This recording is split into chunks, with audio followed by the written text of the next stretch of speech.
Iran Israel যুদ্ধের উত্তাপ ছড়িয়ে পড়ছে গোটা মধ্যপ্রাচ্যে। এই সংঘাতের মাঝেও প্রশ্ন উঠে এসেছে, ইরানের পাশে এখন কে কে আছে, আর তারা আদৌ কি যুদ্ধে অংশ নিচ্ছে নাকি কেবল দেখছে দূর থেকে। ইরানের সবচেয়ে ঘনিষ্ঠ মিত্র হিজবুল্লাহ। লেবানন ভিত্তিক এই গোষ্ঠী সীমান্তে কিছু ক্ষুদ্র হামলা চালালেও বড় সংঘাতে জড়ায়নি এখনও।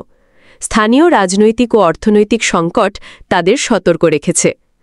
এরপর ইয়েমেনের হুথি বিদ্রোহীরা, তারা রেড সিতে কিছু জাহাজ লক্ষ্য করে হামলা চালালেও সামরিক শক্তির ঘাটতি তাদের বড় পদক্ষেপ থেকে পিছিয়ে রেখেছে।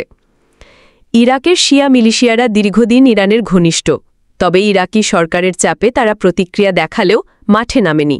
এখনও তারা আছে অপেক্ষারত অবস্থানে। সিরিয়ার আসাদ সরকার ইরানের পুরনো রাজনৈতিক মিত্র, তবে ইসরায়েলের পাল্টা হামলায় নিজেই ক্ষতিগ্রস্ত হওয়ায় তারা সরাসরি লড়াইয়ে জড়ায়নি। আন্তর্জাতিক পর্যায়ে ইরানের সবচেয়ে বড় কূটনৈতিক সমর্থক রাশিয়া ও চীন। রাশিয়া জাতিসংঘে ইসরায়েলের বিরুদ্ধে অবস্থান নিয়েছে, চীন শান্তির আহ্বান জানিয়েছে।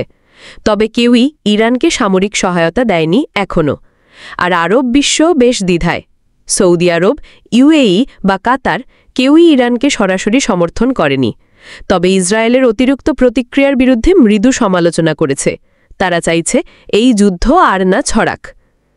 আপনারা শুনছিলেন জেমিনাই নিউজ 24।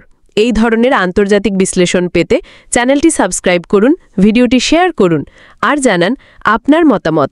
ইরান কি একা, না পর্দার আড়ালেই আছে বড় খেলোয়াড়রা?